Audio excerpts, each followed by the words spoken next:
Cette nuit encore, le ciel de Gaza a craché le feu et la mort. Au moins 413 personnes, dont une majorité d'enfants et de femmes, ont été tuées dans leur sommeil. Et nous nous sommes réveillés avec ces images d'une cruauté sans nom. Avant les tirs, l'aide humanitaire était coupée par le gouvernement d'extrême droite de Netanyahou. Il n'y a plus d'eau, plus d'électricité. Les mots de trêve et de cessez-le-feu ont perdu tout leur sens.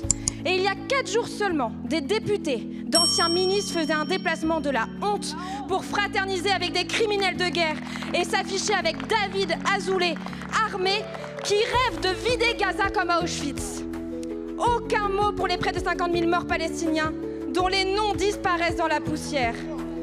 Même le Forum des familles, cette association de proches d'otages, supplie Netanyahou d'arrêter de tuer. Dans la patrie des droits de l'homme, chaque enfant tué est notre enfant. Chaque femme, chaque homme assassiné est l'un des nôtres. Un génocide n'anéantit pas seulement un peuple. Il frappe l'histoire, l'humanité et les consciences tout entières. Cette violation de la trêve est l'échec de trop de la France. Un cessez-le-feu a été violé sans un mot du président de la République. Que vous faudra-t-il de plus pour réagir? Allez-vous reconnaître l'État de Palestine? Appellerez-vous en urgence à une réunion du Conseil de sécurité de l'ONU pour faire appliquer le droit international? Allez-vous enfin mettre un embargo sur l'envoi d'armes au gouvernement criminel d'Israël? Aujourd'hui, les visages éteints des enfants assassinés de Gaza nous submergent. Comment est-il possible de ne pas les voir? Moi, ils me hantent.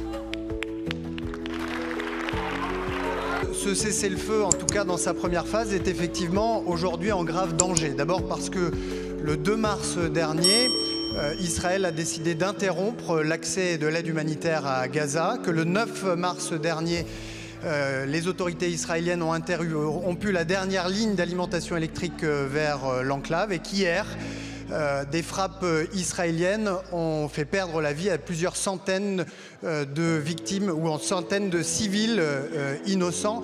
C'est donc une violation manifeste de ce cessez-le-feu que nous avons condamné avec la plus grande fermeté. Monsieur le ministre, vous êtes totalement irresponsable. Que des paroles, aucun acte. Vous ne répondez à aucune de mes questions.